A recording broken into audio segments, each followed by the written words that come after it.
Are you down? You're gonna do PUBG tonight? I am. We're not actually gonna jump Pachnicki the whole night, are we? That's how that's how everyone likes to play. Yeah, I think I'll just play Far Cry.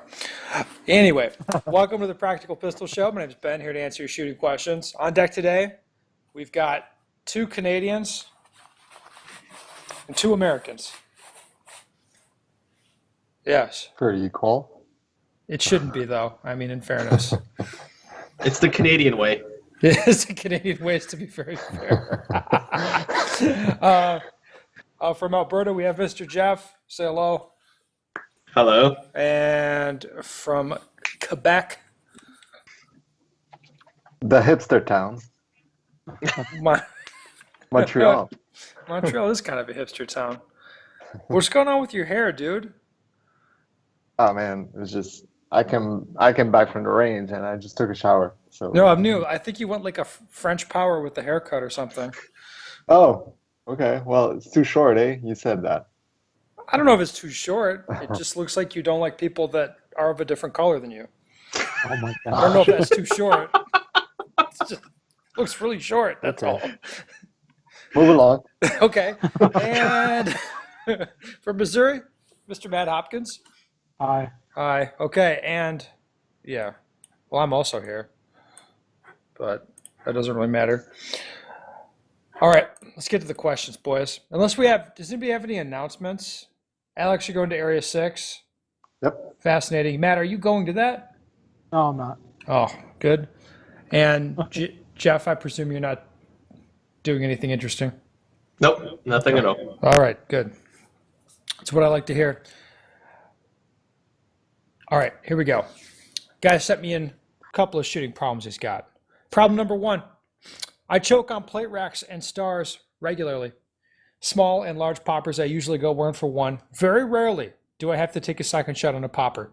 I just have a stigma with steel plates. I can have a blazing fast run and ruin a stage on a plate rack. I think it's blazing fast until he gets to the plate rack. I shoot single stacks, so standing reloads are the norm. I'm fairly fast. It's still frustrating. So he's frustrated with plate racks specifically. Alex, what's going on with this? He's probably just not being patient enough throughout the whole plate rack or the whole Texas Star. And so just shooting one plate or one popper is fine. But as soon as, you get the excitement of, yeah, this is doing well. Yeah, And because you you just, want it to sound like Max Michel shooting one. You want it to go like tick, tick, tick, tick, tick, tick. You want it to sound like yeah. that. And you might get three and like start It's tick, going tick, tick, faster bang, and bang, faster bang, and you ding, bang, just, bang, bang, well, ding. Yeah, there you go. yeah. And it's just a matter of keeping the focus all the way through and shooting one plate at a time, even if it's like 6 plates in a row. Yes, and they're right next to each other, so you see the next one. Yeah, Oh, I yeah. feel you. Of course. So you're going to tell them to be patient and be sensible and Just be disciplined. shoot one plate at a time. Like Be it's one disciplined. target every time. Yeah. Learn how to shoot. Don't rush. Matt, do you have Huh? anything different that you would say?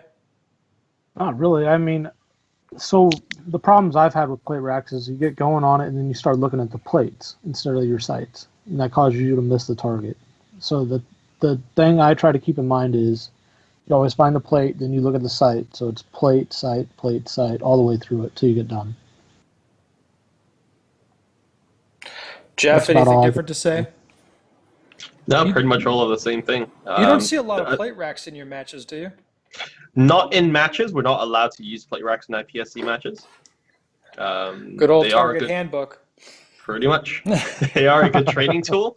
But I think there's a temptation there to treat, the plate rack as basically one on target and to let the gun settle on the next one. Like everyone said, treat them as individual targets. This is kind of like if you put El Prez in a match, it's like the same thing. Because people have all these ideas in their head for how they want it to look and sound. When really, if they just shot it like it was any other stage, it would be, it'd be fine. But instead, they try to go full retard on it. What do you think about that, Jeff? I think that's accurate. I think I saw a video of you shooting El Prez in a match, didn't I? Yes, I think you went full retard on that, didn't you? I sure did. Good. It's a great video. I love it. All right, next problem guys sent in. The gun. I'm using a cheap one. Currently in the process of having one built. Will there be any improvement from to a hand-fitted gun from a cheap $400 1911? Where the hell is he getting a $400 1911? Is that a Dan Wesson, Matt? No, not quite. No, those are more money than that. All right, what do you reckon, Jeff? Any improvement? I think it's not really. I don't think it'll be a tangible improvement. It's more that it could be more reliable. It'll last a little longer. And it could be maybe less more- reliable.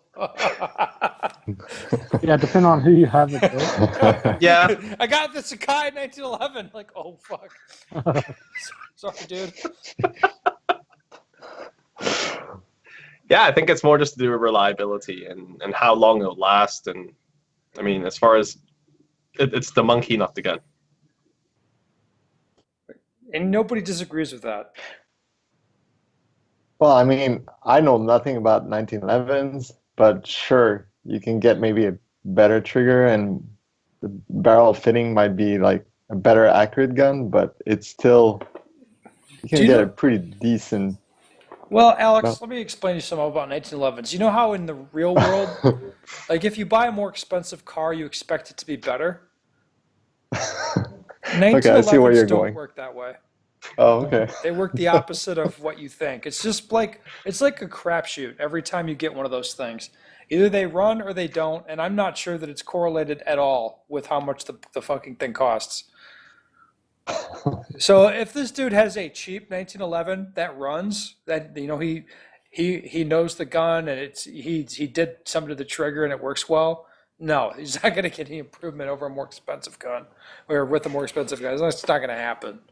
Does that sound about right to you, Mr. Matt? I think it's totally luck of the draw. I mean, I think your chances are greater that it'll run better if it's hand built, as long as the smith is like competent and knows what he's So doing. his chances are not better than you're saying. Well, hopefully he has like picked out who he's going to go with and like did some research on it before he buys it. The best smith will be this dude that nobody ever heard of. And they're not building competition guns either, so No, but if it's some guy that nobody's heard of, it'll probably be a good gun. I doubt it. No? Shit. I don't know, Because if it's maybe. somebody you've heard of, I know they don't build good guns. Like, I can verify that.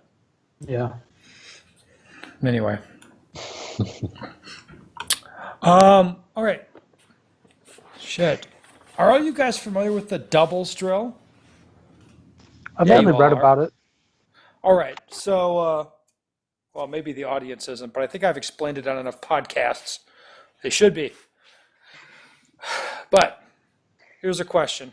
I sent from a guy. First class I took from you, late 2016, you introduced me to the 4 sets of doubles drills with the following goal temperature splits. So the guy, he put a list on there of different distances, shooting pairs of shots. So what one of the drills I like to do for marksmanship fundamentals is essentially at a given distance, I'll give you a split time, and then you'll shoot me that split time at that distance, and then we're going to work at not pushing on the gun or influencing it or doing something else weird. You're going to hold on to it hard, pull the trigger fast and straight, and make sure you don't dip the gun down or push it sideways as you're shooting quickly. Okay, so at closer ranges, it's basically as fast as you can pull the trigger, and then it starts to we start to back off the shooting pace as the distance increases. This sounds fair, guys? All right, he listed it out here.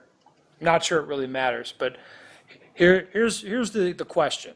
Taking your no bullshit attitude at face value, I understand these to be pretty competitive numbers for limited major. And I would say yes, fairly competitive numbers. I imagine these numbers don't change much for production. He's correct, they don't change much. My question is, how would you adjust these numbers for a scoring system like IDPA, where each shot out of the 8-inch circle carries a massive penalty of 1 second to your time? My knee-jerk reaction is to really up the percentage numbers of hits in the A zone, or in this case, the down zero zone. that would require an increase in the split times due to more stringent requirements on the acceptable sight picture. What do y'all think? So how would you adapt this to IDPA, Matt?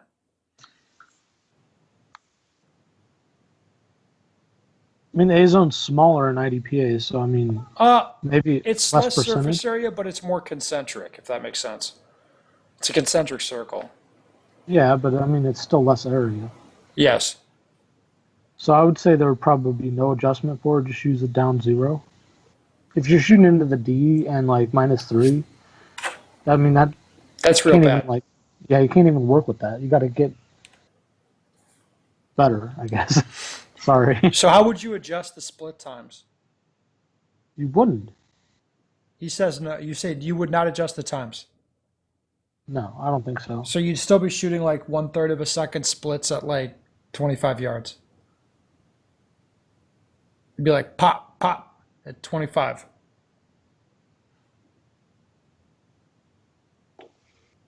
With the 60% A's, yeah, I agree with that. Or the down zeros, whatever. Yeah, that's fine. Jesus. All right. It's Bernard, not that have you much ever- smaller. Yeah, I get you. Have you ever shot an IDPA match, Burdot? Nope. They even have that in Canada? Not in Quebec, but they do outside of Quebec. Yeah. You guys aren't allowed? No. Of course not. Oh my Oh, God! Of man. course you're not. Okay. You have any feedback on this? I'm sure you understand the problem. Yeah. Well, personally, I mean, if he's only working in practice, sure, he can keep up the same part time, like the same split times.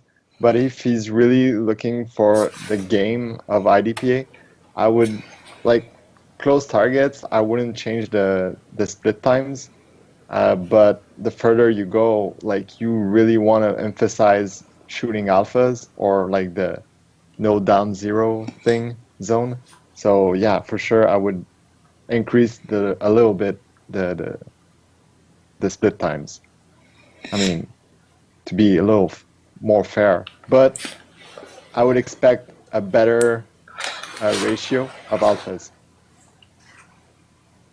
So like 25 yards, I would expect like a 80 to 90% Yeah. alphas, but like a more generous split time. Well, like 60. But like how much more 60%? generous? This guy's asking. I'm thinking like if Like- this dude's getting this into like how to train for IDPA, he's already destroying everybody locally. So this is kind of a moot point, but either way. All right, been this in the 60s, so more than a half second split times. Yeah, 25 like it. yards. I think that's very reasonable. I think, but one thing I would say is training at 7 or 10 yards, I would still be targeting as fast as I can pull the trigger for split times. Well, yeah, I it wouldn't. doesn't There's not change. much reason to slow down that close because if you've got a lot of control, the shots are going to land very close to each other anyway. Yeah. I would say that. What do you say, Jeff? I haven't really. I've shot 2 IDPA stages in my life. That's it. Did it change your life at all? Not one bit. No, you didn't. We're like, oh, I don't ever have a desire to do that again. It was hilarious because Did I you just get didn't give a called? shit. Did you get called for cover? I did. Of course. you did. I think I got penalties for shooting targets not in their prescribed order. Oh, yeah. What I'm curious about is how the math works out, because I imagine the outer zone is what, down 1 compared to the down 0. How does that compare to shooting a Charlie in USPSA? They added no. All they do is if you lose every point is a second now, 1 second. So if you shoot a D, if you shoot a down 3, they add 3 seconds to your time. So it's fairly devastating, dropping points. And what people have told me who shoot IDPA, and I don't talk to a lot of these fucking people, but what they've told me, it's not that I have a problem with them. It's just we don't cross paths a lot. Anyway, I'm told the game has slowed down quite a lot.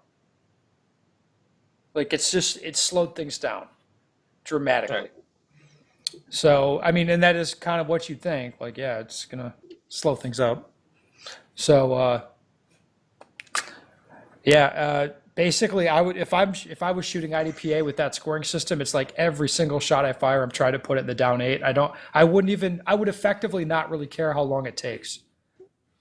Because if it's anything within reason, if it's, out to 20 yards or 25 yards, I know I can hit the down 0 zone, and I know it's sort of like worth it to be trying to hit the down 0 zone.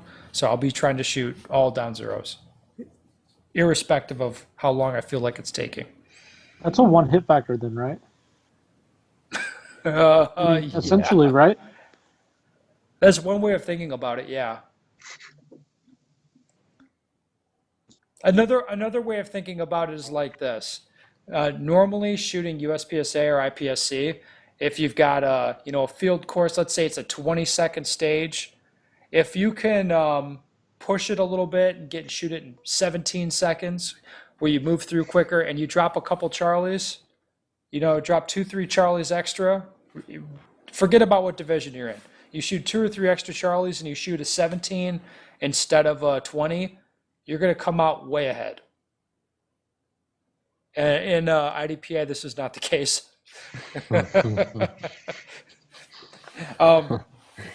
So I don't know, man. That game can't be a whole lot of fun right now. Because the stuff that wouldn't bother you in an IPSC match is going to become very irritating in IDPA. Like, let's say you have a really fast swinger at like 20 yards.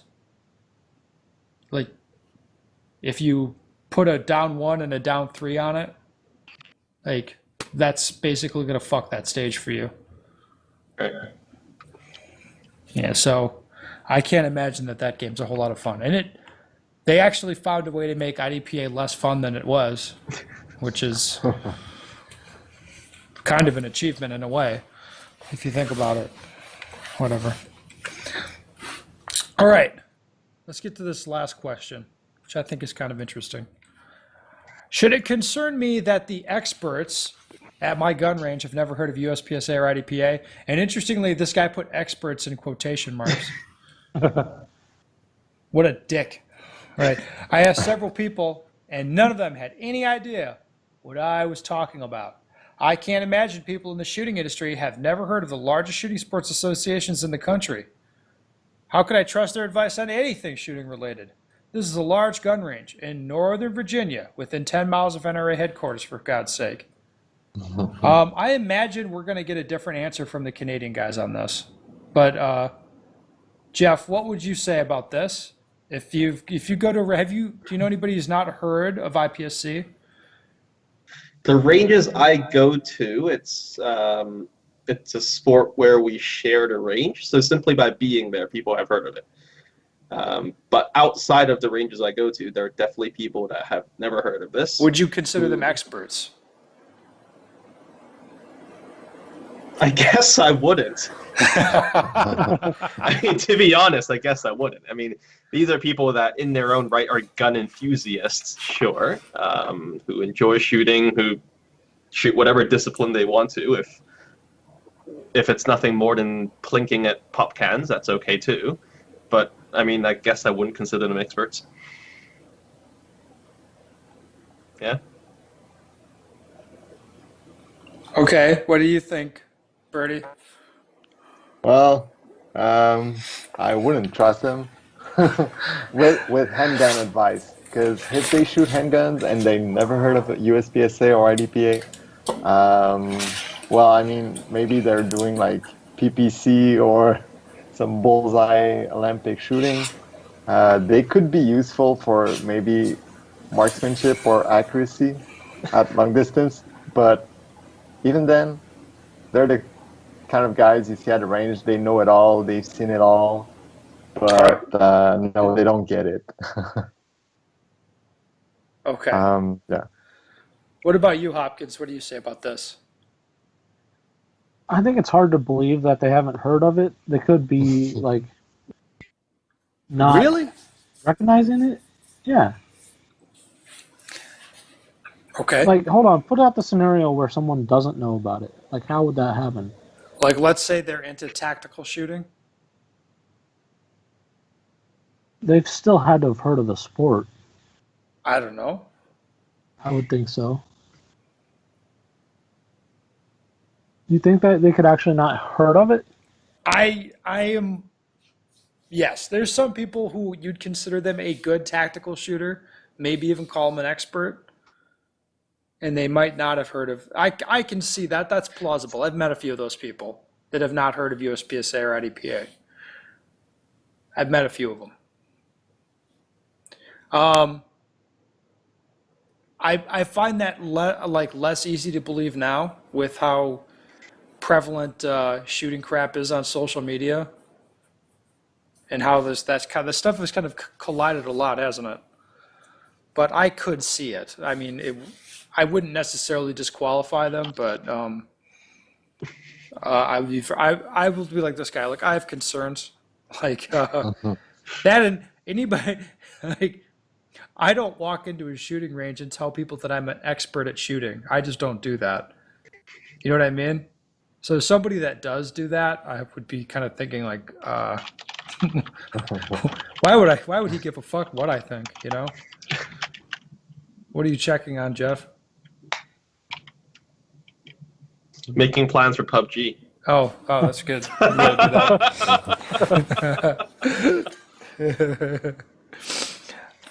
I think things are different up here too. I mean, No, gun that's what I'm saying. culture- Things are definitely different there. Like, gun culture isn't really as prevalent. Lots of people have guns, but it's more a tool. They grew up with it. They shoot, and that's fine. And most ranges up here would only allow someone to use a holster, actually, if they're shooting IPSC or if they're qualified to shoot IPSC. No, but like what I'm saying is we have this whole segment called tactical shooting here. And Right. you guys really are discouraged from shooting people under any circumstance there. Yeah. Yeah. So there's not like a whole culture of, tactard wannabes there, All right. you'd call them. Well, you have some tactards probably. No, there's a lot, but they play games. That's what ours do. They play dress up. What else they like to do? Oh, we They have play cowboy show action and shooters too. tell. What's that? We have those cowboy action shooters too. You guys have a ton of them there in do. in Alberta, don't you? We really do. I mean, talking about dress up, right? Yeah. Jesus. How many ranges around like in Alberta have like the cowboy village thing? Have you seen that? I know of at least 3. Oh, Jesus. Yeah. Pretty good. That's pretty high number. Is cowboy action shooting against the law in Quebec as well? No, we do some. I don't, but I know Okay, some no, people. you don't who have to. It goes without saying that you don't do it. Yeah. Yeah, a little bit. Jesus. All right. So I guess so this guy's saying, should it concern me? Yes, it should concern you that these people have not heard of USPSA or IDPA. You could ask a few more questions and kind of find out what their background is, and if, like, they might be like, I've been a cop for 17 years, and you're like, oh, get the fuck, I don't care. Like, that is not a very helpful qualification. They could take their advice with a grain of salt. Like, just like listen to them and just like, okay, yeah, But yeah. in fairness, you should take everybody's advice with a grain of salt in this business. Like, especially like one thing that disqualifies people a lot, and like people that I don't want to listen to are people that are intent on telling me their opinion on, like if you're at the range like doing something and somebody comes over and starts jabbering at you, like telling you stuff about shooting, you just kind of, I'm thinking like if this person had anything else to do but like yap at me about shooting, like they would be doing that thing. You know what I mean? Like, do you give a lot of unsolicited advice at shooting ranges, Alex? Nope. No, you go to the shooting range, you're there to shoot, you do your thing. Somebody over there is doing their thing, and you just like let them do their thing, like that's cool, and then you just walk away. But you're like one of the most qualified guys in Canada to give advice to anyone. Yeah, well, I mean, I'll answer a question. If someone Yeah, you'll comes answer to me, if they ask, but you're not yes, there like I'm trying not to going convince there them. to try to correct them. They'll figure it out on their own. No, they won't figure it out on their own more than likely, but they might. True. Yeah. Yes. Oh. All right. Anybody else have anything to add to this? Of course not. All right. Well, you guys have been great. Thank you so much for coming on tonight. I know we got a kind of a late start. My bad. All right. Listeners, if you have a shooting question you'd like the answer to, go to benstoeger.com. Send me your question. I'll put it to the boys, usually, if we get a chance to. Thank you so much for listening, guys. Thank you for coming on. I do appreciate it. Yeah.